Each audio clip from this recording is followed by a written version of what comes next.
Good morning everyone. Hi Destiny में आपका फिर स्वागत है। हम परमेश्वर के शुक्रगुजार हैं कि परमेश्वर ने हमें मौका दिया कि हम एक दूसरे के साथ मिल सकें और खुदा से मुलाकात कर सकें। आज जो है वो लेवावस्था उसका 21 अध्याय और उसकी अगली आयतों से जो है हम सीखने वाले हैं। हमने ऑलरेडी देखा कि खुदा ने जो है वो याजकों को और खास करके हारून के बेटों के लिए जो है विशेष करके कुछ आज्ञाएं निर्देश जो है वो दिए थे, जिसमें उन्हें किस तरह से अपने आप को पवित्र रखना था, किस तरह से हमने मैरिज के बारे में देखा कि डिवोर्स के बाद मैरिज क्यों नहीं होनी चाहिए, या बाइबल इसके बारे में साइलेंट क्यों है। क्योंकि सिंबॉलिकली हम देख रहे हैं कि खुदा ने अपनी इमेज जो है वो मैरिज में डाली है, और इसलिए अगर प्रभु यीशु पिता पुत्र पवित्र आत्मा एक हैं, उसी तरह से आदमी और औरत को दो तन नहीं एक तन बनाया गया है। तो इसलिए कैसे हो सकता है कि खुदा जो है वो मैरिज में तलाक के बाद दूसरी शादी के बारे में आदेश करे। हाँ, जब तक आदमी जिंदा है और अगर वो छोड़ी भी गई है तो उसकी शादी जो है वो बाइबल रेकमेंड नहीं कर रही। पर अगर वो आदमी मर गया है तो उसके बाद हमने देखा कि उसकी शादी जो है वो कर सकती है। तो क्योंकि प्रभु यीशु मसीह हमारे दूल्हा है, वो अभी तक जो है जिंदा है, इसलिए हम किसी और के साथ ब्याह नहीं कर सकते। कलीसिया किसी और के साथ ब्याह जो है वो नहीं कर सकती। सो इसलिए इट्स अ सिंबॉलिक सिंबॉलिक चीज है, जिसको जो है मैरिज में जो है वो एक्सप्लेन किया गया है। आइए देखते हैं। आज जो है हम 11वें वचन से, नो 13वें वचन से जो है वो आगे पढ़ेंगे। पर इससे पहले कि हम कलाम में जाएं, आइए अपने सिरों को झुकाएंगे और हम प्रार्थना में जाएंगे। हमारे स्वर्गीय खुदावंद, हम आपके शुक्रगुजार हैं कि आपकी नजर हम पर हुई और खुदावन आपने अपनी रोशनी हम पर चमकाई। जैसे खुदावन आपने अपने चेलों को मरने के बाद जब वो निराश थे, तो खुदावन आप उनके सामने आकर उनकी आशा बने, उनको ढाढ़स दिया और उनको विश्वास दिलाया कि आप जिंदा हैं। हम आपकी कलीसिया होते हुए खुदावन, हम अपने सिरों को आपके सामने झुकाते हैं, क्योंकि हमने आपकी महानता को देखा है, हमने आपकी प्रभुता को देखा है, और हमें खुदावन आपसे बढ़कर कोई भी प्रभु नहीं दिखा, और ना ही आपसे आपको छोड़ किसी और के पास वो सामर्थ है, ज्ञान है, बुद्धि है, जो खुदावन हमने आपसे पाई है। हम आपके लिए और आपके वचनों के लिए बहुत ही धन्यवादी हैं। प्रभु, हमारी प्रार्थना है कि हमारे गुनाह गलती किसी भी तरह से आपके और हमारे दरमियान खड़े ना रहें। सारी गुनाह, सारी गलतियों को खुदावन हम उसकी क्षमा मांगते हुए आपके करीब आते हैं। अपने लहू से हमें धोकर बिल्कुल साफ और पाक कर दे खुदावन, और हमें कबूल कर लें, ताकि खुदावन आज आपके चरणों में बैठकर हम आपके कलाम को समझ सकें। आप बोले, हम सुने, और आप बढ़े और हम घटे। आपका नाम मुबारक ठहरे। हमारे बीच में आए इस प्रार्थना को यीशु के नाम से मांगते हैं, आमीन। आमेन। सो आइए देखिए, लैवावस्था उसका 21 अध्याय और उसकी 13वीं आयत। और वह कुंवारी ही स्त्री को ब्याहे, जो विधवा व त्यागी हुई व भ्रष्ट व वेश्य हो, ऐसी किसी को वह ना ब्याहे।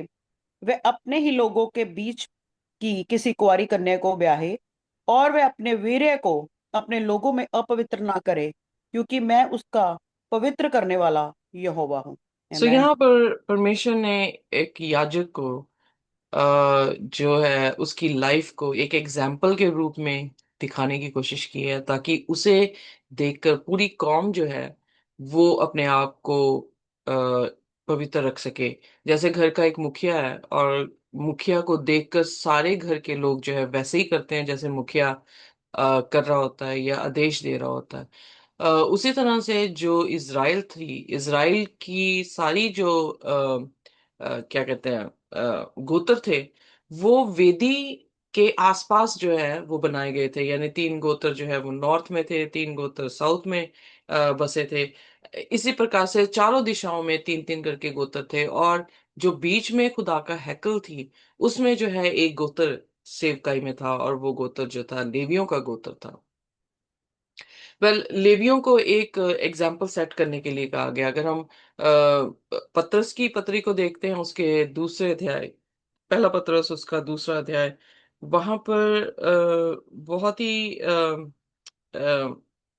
ब्यूटीफुल वर्स जो है वो पतरस ने वहां पर बोली है, और वो 21 आयत में जो है इस तरह से बोलता है। आइए देखते हैं, पहला पतरस उसका दूसरा और उसकी 21 आयत। और तुम इसी के लिए बुलाए भी गए हो, क्योंकि मसीह भी तुम्हारे लिए दुख उठाकर तुम्हें एक आदर्श दे गया है कि तुम भी उन्हीं चिन्हों पर चलो।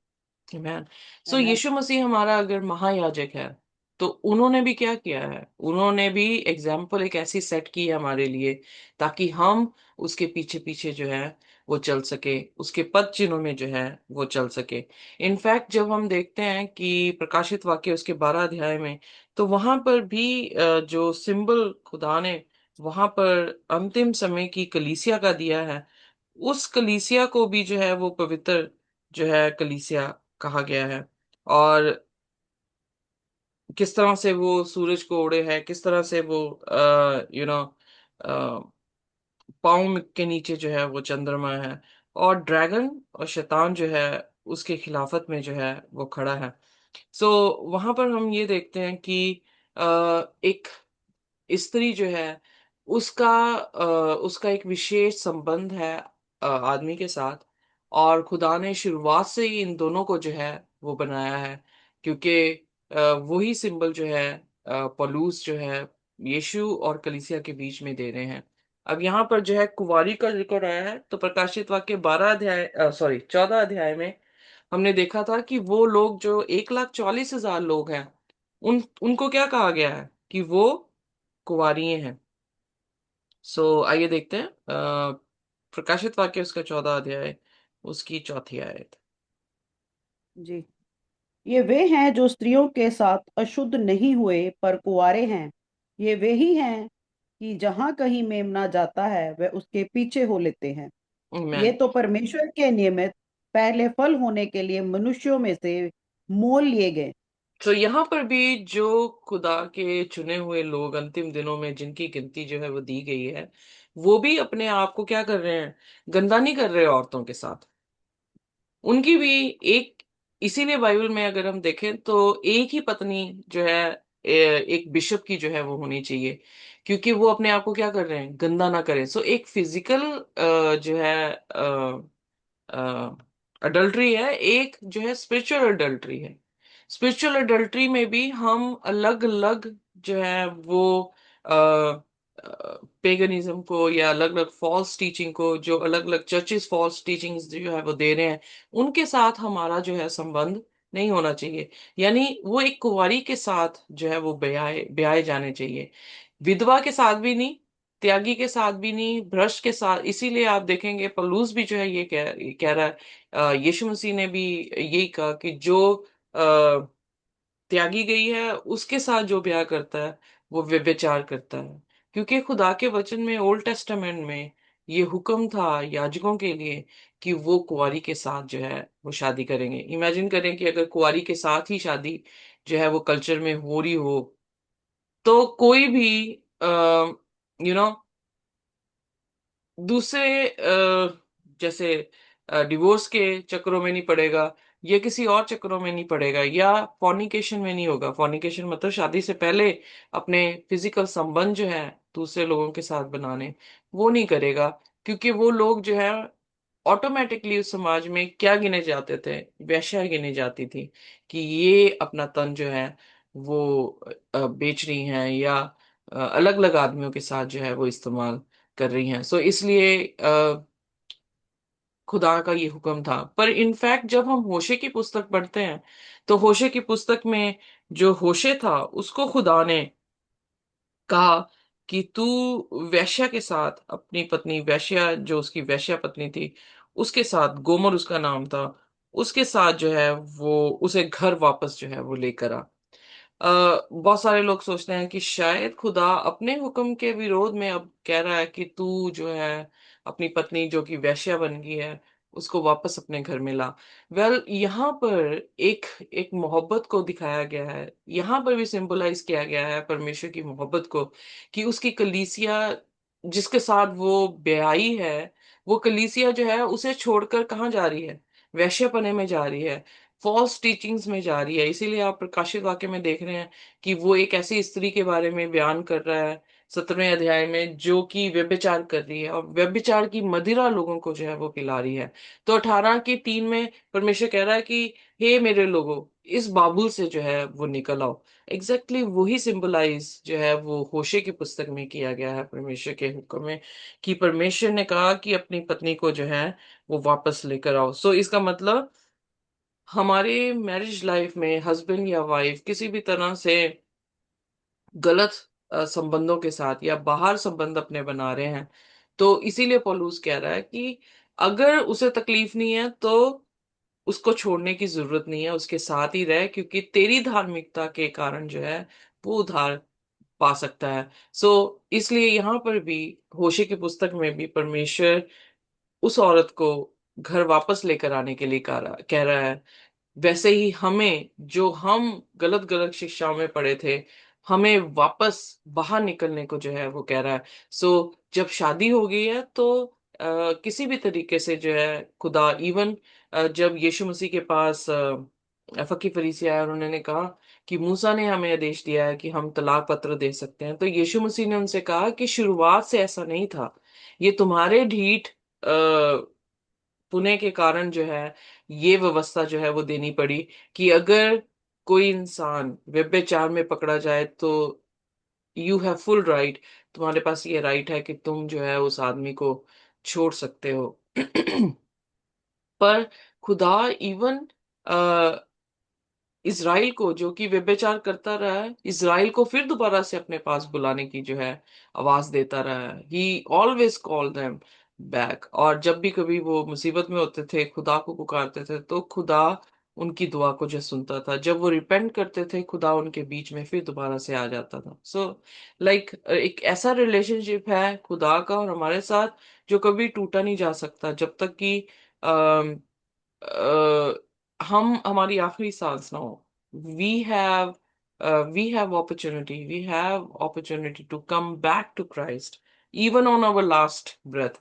जैसे चोर जो है वो यीशु मसीह के साथ लटका हुआ था, उस समय जब वो मर रहा था, ये श्योर नहीं है कि वो मरा कि नहीं मरा, पर जब वो मर रहा था या वो पनिशमेंट ले रहा था, तो उसी टाइम जो है खुदा यीशु मसीह ने उसे उधार दे दिया।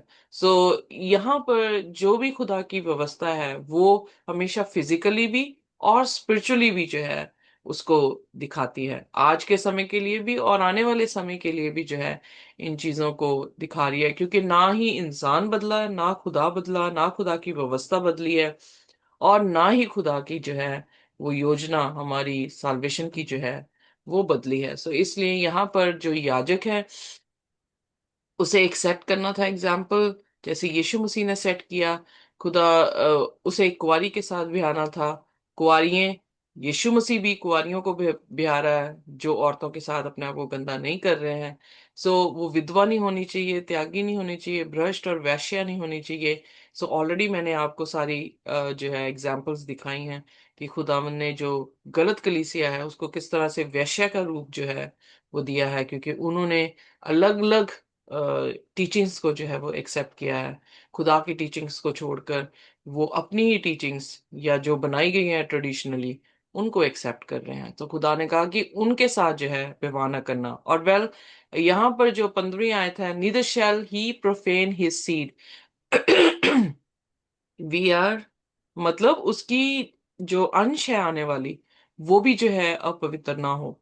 हम ऑलरेडी देख चुके हैं केन और एबल दोनों भाई थे, एक ही बाप के बच्चे थे, और उनमें से दोनों ने जो जो डिसीजन बनाया, केन की जितनी भी लीनेज थी, जितनी भी वंशावली थी, वो सारी पेगन वंशावली जो है वो निकली। और एबल तो खैर मर गया, पर उसके रिप्लेस में जब सेत आया है, तो हम देखते हैं कि सेत की जितनी भी वंशावली निकली, वो सारी क्या थी?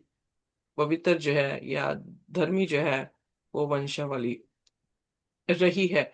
सो इसलिए हमारी चॉइसेस और हमारे एक्शंस वो इम्पैक्ट करते हैं हमारी फ्यूचर लीनेज को या वंशावली को।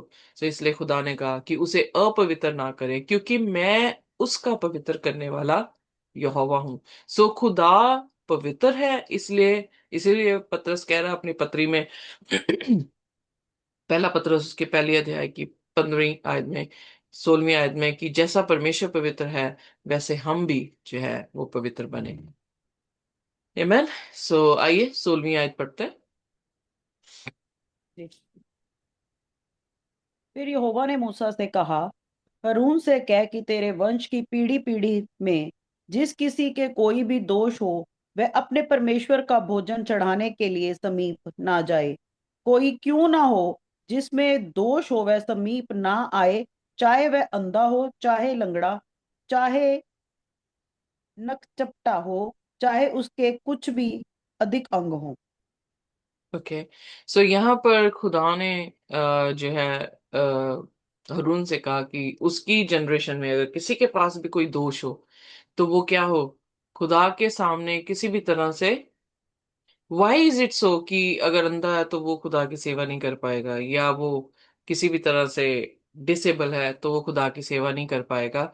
वो इस चीज के लिए खुदा रूड नहीं है, इस चीज के लिए खुदा कोई रेसिस्ट नहीं है, बल्कि वो ये दिखाता है कि खुदा परफेक्ट है, और खुदा के समीप आने वाला जो है या उसकी सेवा करने वाले, जो कि खुदा की हेवनली रेल्म को दिखाता है, उसमें कोई भी इम्परफेक्ट नहीं है, उसमें कोई भी पापी नहीं है, उसमें कोई भी, अब ये जितने भी दोष हैं, चाहे आंख अंधी हो या लंगड़ा हो या नक चपटा हो या उसके अंग ज्यादा हो, ये किसको सिंबलाइज करते हैं? ये सिंबलाइज करते हैं पाप को, ये सिंबलाइज करते हैं पाप की मजदूरी को। सो इसलिए जब खुदा के समीप कोई आ रहा है उसकी सेवा करने के लिए, क्योंकि हैकल सिर्फ जमीन पर ही नहीं था, हैकल जो है, जो जमीन पे बना है वो आसमान की कॉपी था। तो अगर आसमान की कॉपी में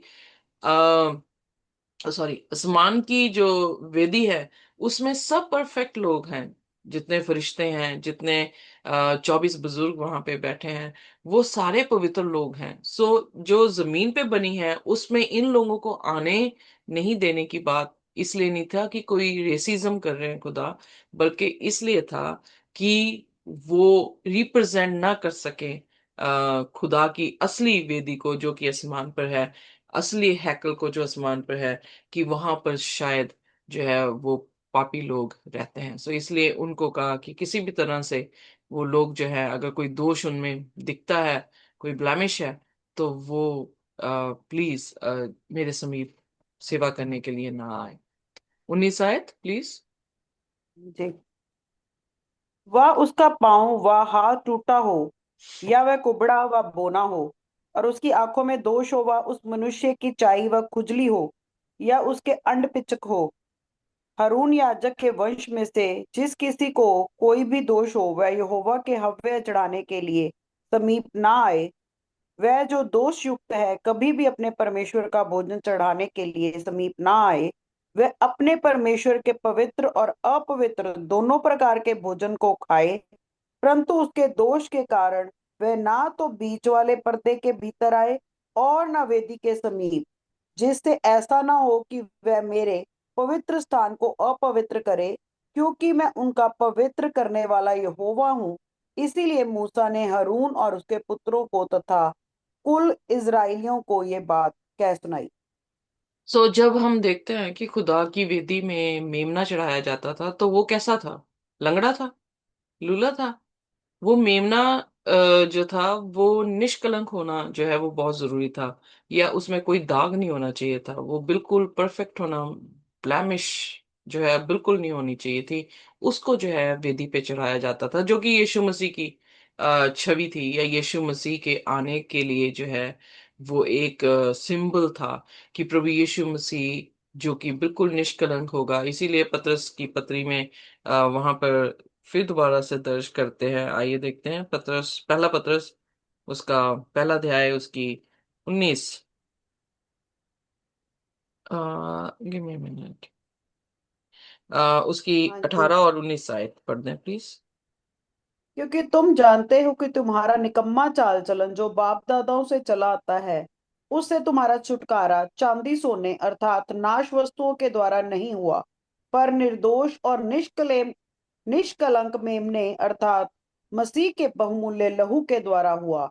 उसका ज्ञान तो जगत की उत्पत्ति से बस पहले ही दैट्स जाना इट। गया था। That's it. सो यहाँ पर हम देखते हैं कि प्रभु यीशु मसीह निष्कलंक थे, प्रभु यीशु मसीह का बलिदान निष्कलंक था, उनमें कोई भी जो है वो दाग नहीं था। और इसलिए खुदा उसकी कुर्बानी को जो है उसने कबूल किया। और तभी बाइबल बार बार कह रही है कि वो पिता के दाहिने हाथ जाके जो है वो बैठा है। सो इसका मतलब जो पवित्र चीज है वो खुदा के करीब जो है वो आ सकती है। तो यहाँ पर सिंबलाइज ये किया जा रहा है, या यहाँ पर जो है खुदा का जो कहने का अर्थ ये था कि जो याजक है, क्योंकि यीशु मसीह अपना लहू लेके महायाजक के रूप में पिता के सामने हमारे लिए विनती कर रहे हैं, तो परफेक्ट जो खुदा है वो परफेक्शन ही को लेकर आएगा। Are you getting me? उसके पास इम्परफेक्ट इंसान जो है वो नहीं आ सकता है किसी भी तरीके से। सो इसीलिए यीशु मसीह हमारे पिता और हमारे बीच में एक मध्यस्थ आ गए हैं, जिसके कारण हम हर रोज दुआ दुआ मांग सकते हैं, हर रोज उसके समीप जा रहे हैं। क्योंकि हम डायरेक्ट पिता से नहीं मिल रहे, हम यीशु मसीह के लहू के वसीले से, कि उसके लहू को अपनाते हुए कि वो हमें शुद्ध कर दे और हमें जो है वो क्या करे, शुद्ध ठहराए, हम पिता के समीप जो है वो जा पाते हैं। सो इसलिए जो भी याजक है, यीशु मसीह एक एग्जाम्पल है हमारे सामने, जो एक मेमने की भी है, एक याजक की भी है। और हमने देखा कि उनके कोई भी पाप ना होने के कारण उन्हें किस तरह से एक्सेप्ट किया गया। इसीलिए पौलुस जो है पहला कुरिन्थियन उसकी 15 अध्याय में भी इसी तरह से कह रहा है कि जैसे यीशु मसीह जी उठे हैं, हम भी जो हैं वो जी उठेंगे। और प्रकाशित वाक्य में 3 अध्याय में यीशु मसीह ने कहा कि मैं जैसे मैंने सिंहासन लिया है, वैसे तुम भी जो हो वो सिंहासन लोगे। आइए देखते हैं प्रकाशित वाक्य उसका 3 और उसकी 21 आयत।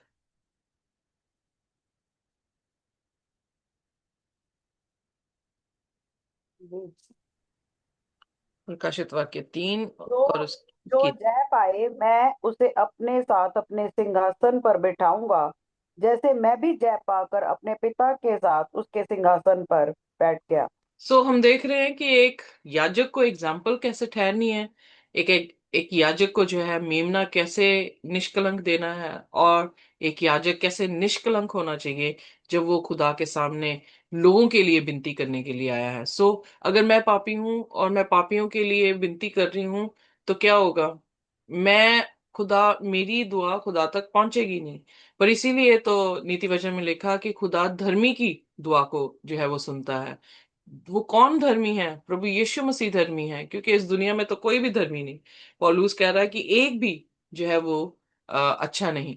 सो एक ही धर्मी रहा है हमारे लिए, जो मनुष्य जाति से आसमान की बादशाहत में गया है, और वो धर्मी प्रभु यीशु मसीह हैं, जो हमारे लिए विनती करते हैं और हमारी विनतियां जो है वो कबूल की जाती है, हम पिता के समीप जा सकते हैं, क्योंकि उसके लहू से हम साफ होते हैं, हमारे सारे पाप माफ होते हैं और हमारे धर्म के काम जो है वो धुल जाते हैं।